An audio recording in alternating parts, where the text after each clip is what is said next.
Sonia Mabrouk est au fil du temps devenue une véritable punchlineuse dans le studio d'Europe 1 ou sur le plateau de CNews. Est-ce que vous les avez comptés ? Comptez quoi ? Eh bien les couleuvres que vous venez d'avaler sur la question internationale, sur l'Europe. Récemment, on a pu la voir demander à Élise Lucet de faire un cache investigation sur France Télévisions, dans l'émission Quelle époque ? Émission dans laquelle elle a créé une petite polémique en avouant son goût pour la messe en latin. Elle y présentait son nouveau livre, Reconquérir le sacré, où elle ose défendre les traditions et les valeurs chrétiennes qui ont construit la France. Et pour voir la version intégrale de cet entretien qui dure 1h30, il suffit de cliquer sur le bouton rejoindre en dessous de cette vidéo. Sonia Mabrouk, bonjour. Bonjour. Merci de nous rendre visite à VA+. Nous sommes en compagnie du père d'Anziec qui mettra son grain de sel dans notre conversation. Sel béni, j'espère. Voilà, comme Bonjour bon à lui vous. semblera. Bonjour. Alors, vous êtes venu nous parler évidemment de votre dernier livre qui vient de paraître aux éditions de l'Observatoire, Reconquérir le sacré. Sans doute faut-il commencer par préciser d'abord de quoi on parle, parce que le mot sacré fait partie de ces mots qui ont quasiment autant de définitions que de gens qui les emploient. Donc vous, Sonia Mabrouk, qu'entendez-vous quand vous parlez de sacré ? Oui, d'où la difficulté effectivement de l'approcher ou de l'appréhender, mais puisque vous me demandez une définition un peu personnelle, je dirais que le sacré, selon moi, c'est ce besoin irrépressible de tout temps, de se raccrocher à ce qui nous précède et à ce qui nous succède. Et donc le sacré, c'est ce besoin de se raccrocher à ce qui nous dépasse. Et donc en quelque sorte, le sacré donne accès à plus grand que soi. Le sacré, si vous voulez, c'est une part en réalité irréductible de l'homme, à laquelle les modernes, les sociétés modernes, individualistes, nihilistes ont tourné le dos, pensant que c'était une notion qui était totalement périmée, archaïque, passéiste. Eh bien, c'est l'inverse. Le sacré n'a jamais cessé d'exister. Et je pense que... moi, je dis souvent cette phrase, et là, vous y verrez peut-être une définition plus personnelle, que le sacré, on en a beau le chasser par la porte de vous la connaissez, de l'esprit, il revient par la fenêtre du cœur. Voilà. Et le sacré est toujours là, en réalité. Comme l'écrivait Pascal, tu ne me chercherais pas si tu ne m'avais trouvé. Il est en nous. Donc, à partir de là, il faut y réfléchir. Qu'est-ce qui distingue le sacré du commun ? Est-ce que, en plus, c'est une notion de transcendance ? Est-ce que, par rapport au socle culturel qui nous rassemble en tant que peuple, qu'est-ce qu'ajoute le sacré à cela ? La transcendance dont je parle dans le livre, c'est un ordre vertical, pas forcément un ordre religieux, mais qui échappe au plan d'immanence. On reviendra sans doute tout à l'heure à la différence, même si c'est pas une frontière étanche entre le sacré et le religieux.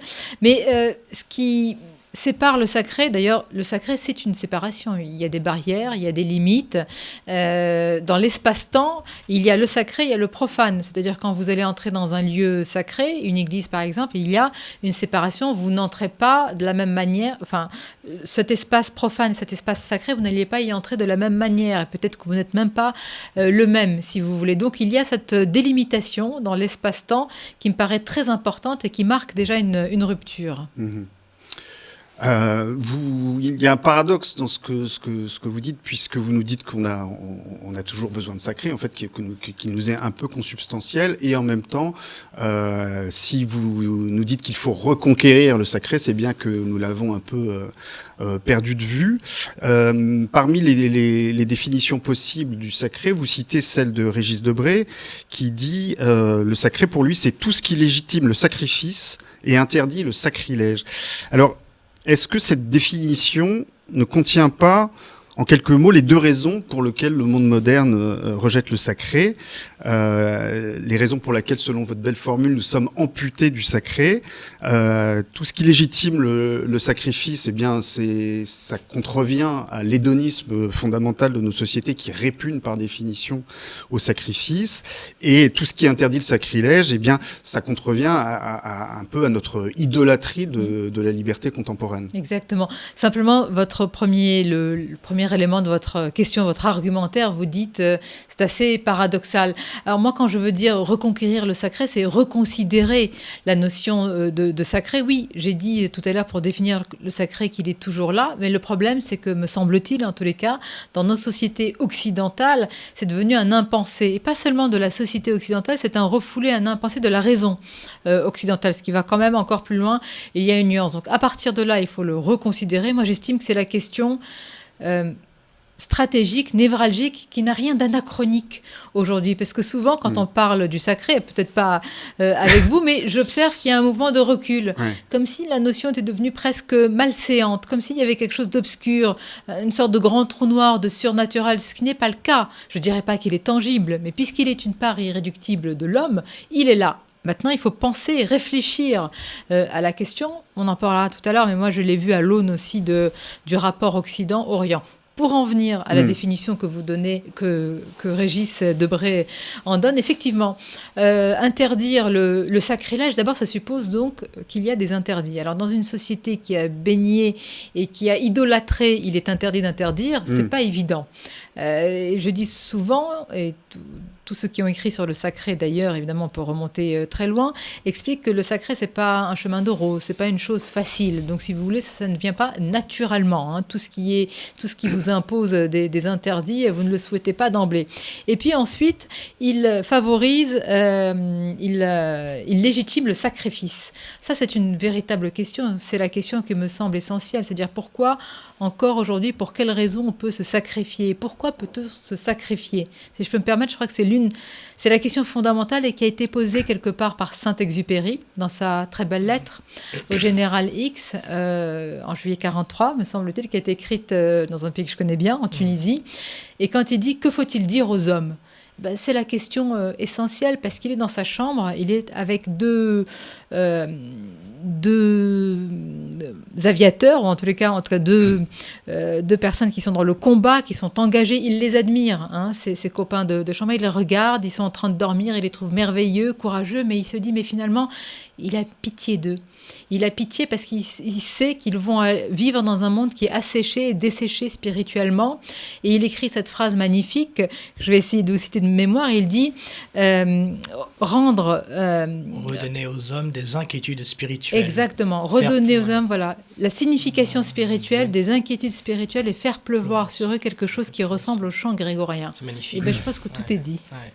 Il dit à un moment même, et il rajoute, je ne sais pas si c'est dans cette lettre, mais il me semble que oui, il y a qu'une chose qu'il faudrait faire, c'est aller à Solesmes, à l'abbaye de Solesmes pour s'y enfermer. On se rappelle d'ailleurs que c'était un des objectifs, je crois, de Patrick Buisson, d'inviter Nicolas Sarkozy juste après son élection. Je pense à ça par rapport à la question de repenser le sacré. Lui avait conseillé, suggéré de partir en retraite.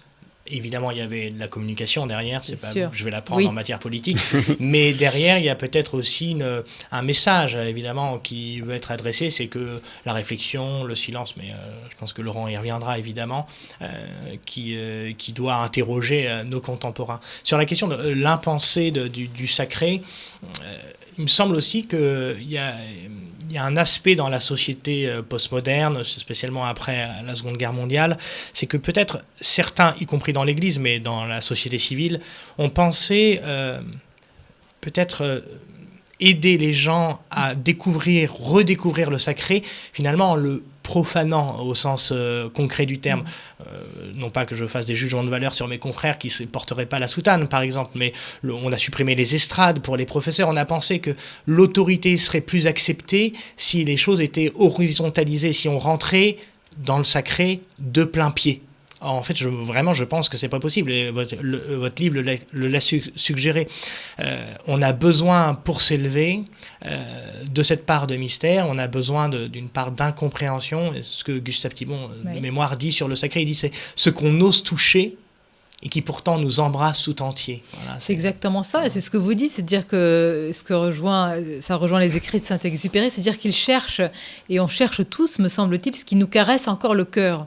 Et on ne le trouve pas. Et dans cette lettre, il dit encore, on ne peut pas vivre de frigidaire, dit-il, de politique, de bilan et de mots croisés. Mais je trouve que c'est tellement brûlant et d'intensité et d'actualité. Voilà, moi je résumerai cette question. Que faut-il dire aux hommes aujourd'hui ?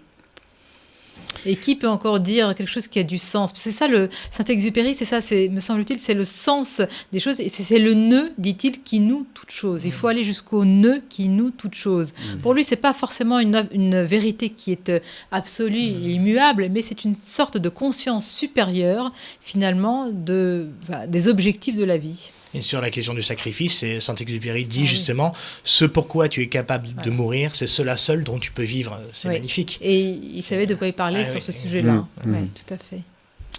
On parlait, monsieur l'avait parlé du silence. Vous écrivez dans votre livre que le sacré se mérite et vous faites justement dans cette perspective l'éloge de la sobriété, du silence, sans lesquels il n'y a pas véritablement de voie d'accès possible au sacré. Mais malheureusement, le moins qu'on puisse dire est que notre société ne valorise pas précisément ce sens du silence et de la sobriété, notamment dans le cadre de la société de consommation dans laquelle nous sommes baignés.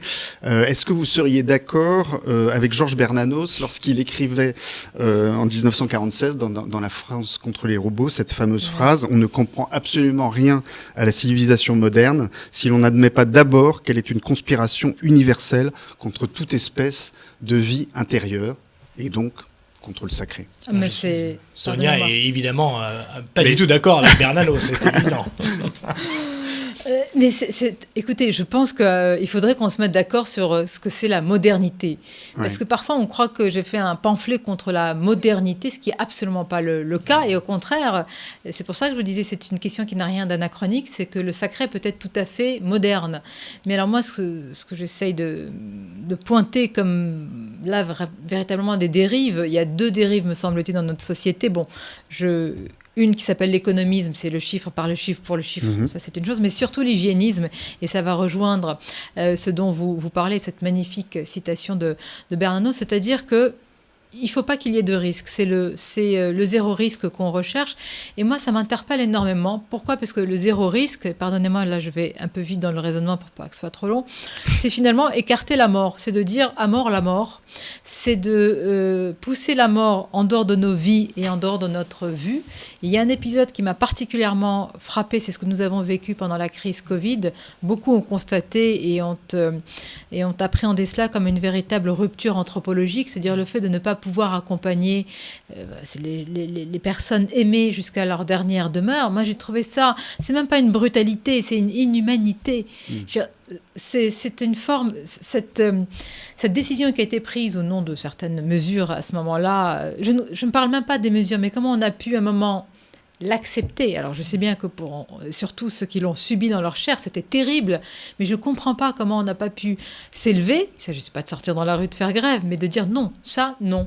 Il y a des choses encore qui sont sacrées et les rites funéraires en font partie. Et non, on ne va pas enterrer quelqu'un en 10 minutes. C'était ça, c'était 10 minutes montre en main, 3 personnes, pas plus. Et s'il y avait 4, on dirait que ce qui allait se passer, pardonnez-moi, mais ça n'aurait rien changé, ni pour les personnes autour, ni malheureusement pour la personne qui était enterrée. Et je pense que là, on a touché du doigt une limite. Je ne sais pas comment on peut revenir en arrière après cela. Ça me paraît... Vraiment, ça a été pour moi... On ne l'a pas vécu en Orient, ça. Il y avait la même crise Covid, mais ça c'était pas possible. Vous ne pouvez pas dire aujourd'hui... Ça ne passe pas. Vous voyez, ces rites funéraires sont intouchables. Est-ce que on a atteint une limite ou est-ce qu'on a finalement atteint un aboutissement ? C'est-à-dire, est-ce que ça n'était pas la conséquence de choses qui étaient déjà en germe et une désacralisation déjà en cours, j'allais dire souterrainement, des choses les plus fondamentales, y compris les relations familiales, y compris les relations amoureuses, y compris les relations de filiation, que sais-je. Oui, probablement un aboutissement, mais dans ce cas-là, ça rejoint aussi les thèses transhumanistes selon lesquelles la mort n'est qu'une panne dans la vie. Et finalement, une panne, c'est comme une panne de voiture, ça se répare, non. Pour la mort, ça ne se répare pas. Et si vous voulez, c'est ce qu'on appelle le solutionnisme technologique. C'est-à-dire qu'on va trouver une solution. C'est une fable à laquelle certains, en tous les cas, on commence à prêter l'oreille. Ça me semble éminemment dangereux parce que si vous mettez ça, plus le fait qu'on désacralise, et pour moi, ce qui est la quintessence de ce qui doit être sacré, c'est-à-dire les rites funéraires, ce cocktail, il est dévastateur. Et effectivement, c'est un aboutissement. Mais c'est un aboutissement à un homme qui n'est plus du tout ritualisé, qui n'a plus ce qu'on appelle le cérémonial et qui n'a plus le fameux nœud qui noue tout finalement. Un autre signe dont vous parlez aussi dans votre livre, qui est l'incendie de Notre-Dame, qui a révélé peut-être chez nos concitoyens un sens du sacré qui était là aussi un peu un peu assoupi. Mais je vais vous dire, chez tout le monde, si je puis dire, parce que moi, je me rappelle être revenue en Tunisie juste après, et il y a eu, j'ai eu énormément de réactions avec des yeux rougis, avec véritablement des gens qui étaient touchés, mais charnellement, physiquement, dans leur être, par cela, qui ne partagent, voilà. Mais le monument, la cathédrale, appartenait, c'est pour ça que tout à l'heure j'ai dit que dans les pierres il y avait les chapitres de ma vie, appartenait quelque part aussi au feuilleton de leur vie, eux qui ne partageaient pas les mêmes croyances, la même histoire, etc. Mais faut-il arriver, c'est pour ça que je rappelle que pour Arnaud Beltrame, c'est quand même tragique, parce que c'est la mort quand même d'un homme de valeur. Il faut arriver à cela pour se rendre compte que... Il faut arriver à l'incendie pour se rendre compte que c'est ça. Vous voyez, bien sûr, vous avez raison, et vous dites qu'il faut arriver à des choses positives, c'est la lumière. Mais ce que je déplore, c'est qu'il faut arriver à une forme, voilà, jusqu'au bout du oui. C'est la nature humaine. C'est la nature humaine. Bon, peut-on Mm. se prendre conscience avant d'arriver à tout cela ? Est-ce qu'il peut y avoir du sacré sans sacrifice ? Vous voyez, on en arrive là. Moi, je trouve qu'au contraire, puisque Laurent attendait une petite note d'espérance, je trouve que c'est ça qui est très, en fait, très rassurant. Vous voyez, c'est de voir que sommeille fondamentalement au cœur de chaque homme, d'une façon générale, évidemment, pas forcément de tous et de chacun, parce qu'il y a des gens qui font obstacle à la lumière volontairement, ce qui certaines fois est un peu désarçonnant, troublant, en tout cas pour moi, pour un homme de foi. Mais fondamentalement, les hommes sont faits pour cela. Vous voyez, c'est la phrase du Christ dans l'Évangile, il n'y a pas plus grand amour que de donner sa vie pour ce qu'on aime. Je ne crois pas qu'on puisse décorréler quand même l'acte d'Arnaud Beltrame d'un acte de foi. Je ne fais pas ça pour faire de la récupération de boutiques, de chapelles, etc. Je crois vraiment qu'il y a de cela, si vous voulez. Il y a cet appétit au fond de l'homme de choses fondamentalement gratuites, généreuses, qui vont au-delà, et ça porte, vous voyez, c'est ça qui est vraiment enthousiasmant, c'est que ça, voilà, ça donne, les gens se disent, mais c'est beau. En fait, c'est beau parce que il y a quelque chose justement qui est consumé. Et pour revenir sur la question, je veux pas vous donner une leçon de catéchisme, mais mais je peux pas m'en empêcher, pardonnez-moi. Mais c'est vraiment très symptomatique quand vous dites, est-ce qu'on peut s'exonérer de passer par là, par ce tragique, vous voyez ? Je voudrais revenir, puisque c'est bientôt pour les chrétiens, on est dans le carême, on va fêter donc la grande semaine sainte avec la passion douloureuse du Christ et sa mort sur la croix. Et après sa résurrection, donc les disciples sont tous troublés. Celui qui avait fait des miracles, qui avait été si fort pour son prochain, finalement s'est montré comme un agneau qu'on a mené à l'abattoir sur la croix. Et donc il y a les fameux disciples d'Emmaüs, la scène est connue par beaucoup. Ils marchent, ils quittent Jérusalem par peur, par crainte, et puis ils sont troublés. Et là, un homme se greffe à leur exil. Un homme, c'est le Christ, mais il se voile à leurs yeux. Et là, il me dit, mais qu'est-ce que vous faites ? Il dit, vous êtes bien le seul qui ne savait pas que vous ne savez pas que là, le Christ a été crucifié, etc.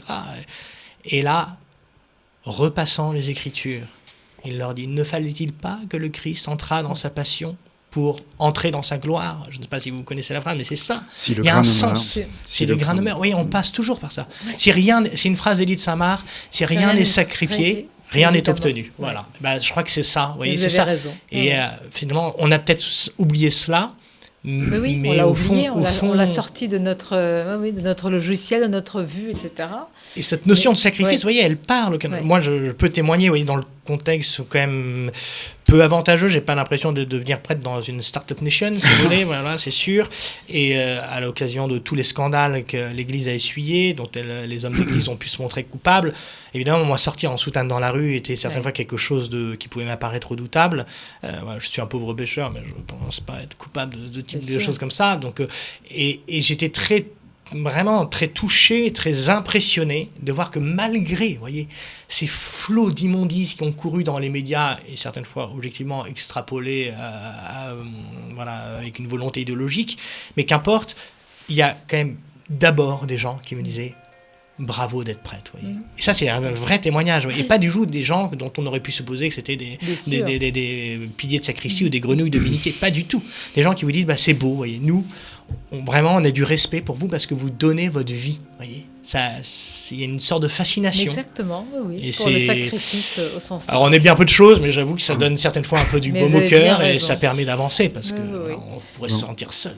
On va quand même essayer de laisser le mot de la fin à Sonia Mabrouk. Vous écrivez le sacré ne se décrète pas, il se construit. Alors selon vous, quelles pourraient être les premières pierres que tout à chacun d'entre nous peut poser pour participer? Mais pour reprendre à ce qu'on cette a dit, construction. je pense que le sacré religieux est l'une des premières pierres. Je ne vois pas comment on pourrait faire sans. En tous les cas, moi, j'ai construit personnellement mon sacré avec ce socle-là, avec cette liturgie-là. Donc d'abord l'acceptation, alors quand même, ça me paraît évident de le rappeler, des valeurs chrétiennes, sans lesquelles il est impossible d'imaginer les autres étages de cet édifice.